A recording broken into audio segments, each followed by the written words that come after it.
The movie The Matrix, and it's important because almost all people have seen it to some degree, the movie The Matrix is not science fiction. The movie The Matrix is a documentary. Documentary? Yeah. What's the premise? Oh, the premise is we're all programmed. I go, well, that's a scientific fact. Everybody's programmed for 7 years. And then I love it because in the program movie, they say if you take the red pill, you get out of the program.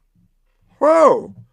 What would happen if you took the red pill? And I'll tell you right now, most of you have taken that red pill at one time or another. I said, what happened? I said, your life changed in 24 hours. I said, what was it? When you fell in love. Science has recognized when you fall in love, you stop thinking. You stay what is called, you stay mindful. You stay present, which means what? You just met this person you've been looking for your whole life. Is this a time to think and disconnect and go in your head while what's in front of you is what you wanted? The answer is no. So when you fall in love, science recognizes what? You stop thinking. I said, what do? You're living. You're living the moment. I said, with what mind are you living the moment with? Well, if I'm not thinking, I'm using my conscious mind. I said, what's that one? Wishes and desires.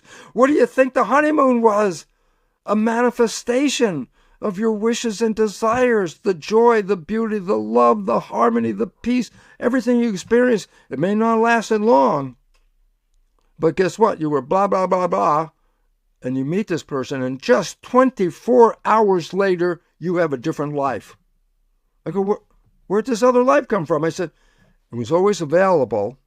It was the life from your conscious creative mind, but in your regular day, you only use that 5% of the time. But guess what? When you fall in love, you start using the conscious mind over 90% of the time. And the conscious mind is what? Wishes and desires. I say, well, then what happened? You created the honeymoon. I say, what the hell is the honeymoon? I say, heaven on earth. I say, oh, the moment you fell in love, you left this crazy, stupid, vicious animal world, and you created heaven on earth? I go, it was always there all the time. It was your program that got you to participate in the crazy, stupid world, because we got programmed by our social structure to fit that social structure. And it's so self-destructive that we're killing ourselves as a species. Why? Programming. I say, so what happens when you took the red pill? Love. You stop playing the program long enough to manifest a different life experience. That life experience, honeymoon, is tantamount to heaven on earth. I say, so you mean heaven on earth is realistic? I say, yeah, as long as you're not thinking, because the moment you're thinking, you're no longer coming from your wishes and desires. You're coming from the program that you downloaded. And most of those programs I bring up, most of those programs are negative and redundant. You keep playing negative programs over and over all day, and guess what? Your manifestation is a life that is not heaven on earth. We live in a chaotic world right now. And the reason for that is human civilization is in a self-destructive mode. I go, what? Yeah, simple. You want math? Simple math. I don't have to go into a whole lot of stuff. Simple math. If we want everybody to keep the same behavior we have today in all the civilization, all the cultures, if everybody just stayed the way we are living today, it takes 1.6 planet Earths to provide the resources for that civilization, our civilization. I go, what's the point? Well, obviously, we don't have an extra 0.6 planet Earth. So it says we cannot sustain the civilization we're in because we don't have the resources to do that. And we're seeing the loss of resources and the pollution of the environment, the air, the water, the soil. And we're polluting the damn thing. We're extracting the resources, turning it into garbage, and then wonder why. How come we're struggling on this planet? And the answer is we are facing our own extinction.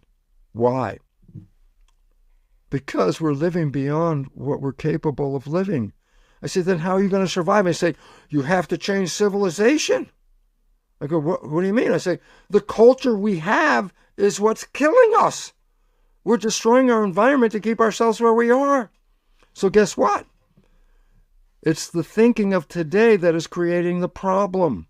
So I say, so what does that mean? I said, like Einstein said, you cannot use the thinking that created the problem to solve the problem. We have to change. I go, what's that change? I say, you're seeing it right now. I go, what do you mean? The world's in a state of chaos. Everywhere you look, I don't care what country it is, political, economic, social, racial, religious. I say, why is this a problem? I say, it is not a problem. It's actually a good sign. You, what? The chaos and the falling apart is a good sign? Yes, because it's the problem of the existing system that is causing our own extinction. The only way out is to get out of that system and build a new system. Yeah. I say, so, but what does that mean to the average person? Well, my job is connected to the structure, and the structure is scary. What am I going to do? I'm so afraid. I'm going to lose my job. I'm going to lose my money. I go, if you hold on to the one that's falling down, you'll fall down with it. So I said, well, how are you going to survive? I say, the only way to survive is disconnect from that social system and create a new one with new visions and new ideas. This is the chaos, is the breaking down. So I look at it and go, yep, good move, chaos. Why? Because if we keep the system, we're going to go extinct. And NASA scientists had said within 20 years, there will be a total collapse, and then just not collapse, irreversible collapse of civilization within 20 years. Why? Not sustainable, folks. And it says irreversible. What does that mean? Don't go back and think you're going to fix it with our history. It's our history that brought us to this problem right now. We're moving into another world. And the point about it is you have a choice right now. And your choice is hold on for dear life for the one that's coming down. I go, not a good choice, because it's not coming back up. It's going down.